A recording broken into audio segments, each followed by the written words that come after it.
आती थी। श्रावण के महीने में जल बरसता तो तुम भूखी प्यासी रहकर मैदान में बैठी रहती थी। तुम्हारे पिता इस तरह के कष्ट सहन को देखकर बड़े दुखी हुए। वे चिंता में पड़ गए कि मैं अपनी कन्या जिसको दूं। उसी समय नारद जी वहां पहुंचे। मुनि श्रेष्ठ नारद जी उस समय तुम्हें देखने को गए थे।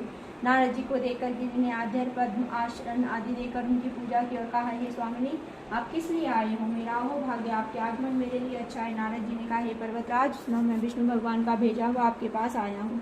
आपको चाहिए कि यह कन्या रत्न किसी योग्य वर को दे। भगवान विष्णु के सामने योग्य वर ब्रह्म, इंद्र और शिव इनमें से कोई नहीं है, इसलिए मैं यही कहूंगा कि आप अपनी कन्या भगवान विष्णु को ही देवे। हिमवान ने कहा, भगवान विष्णु स्वयं मेरी कन्या ले रहे हैं और आप यह संदेश लेकर आए हैं तो मैं उन्हें अपनी कन्या दूंगा। हिमवान को इतनी बात सुनकर मुनिराज नारद आकाश में विलीन हो गए। वे पीताम्बर, शंख, चक्र और गदाधारी भगवान विष्णु के पास पहुंचे। वह हाथ जोड़कर नारद जी से भगवान विष्णु से कहे, हे देव सुनिए, मैंने आपका विवाह पक्का कर दिया। उधर हिमवान ने पार्वती के पास जाकर कहा कि हे पुत्री, मैंने तुम्हें भगवान विष्णु को दे डाला। तब पिता की बात सुनकर तुम बिना उत्तर दिए ही अपनी सखी के घर चली गई। वह जमीन पर पड़कर बहुत दुखी हुई और विलाप करने लगी। तुमको इस तरह विलाप करते हुए देखकर तुम्हारी सखिया ने तुमसे पूछा कि जो तुम्हारी इच्छा है यथाशक्ति उसको पूरा करने की चेष्टा करूंगी, इसमें कोई संशय नहीं। पार्वती बोली, मेरी जो अभिलाषा है उसे तुम प्रेम पूर्वक सुनो।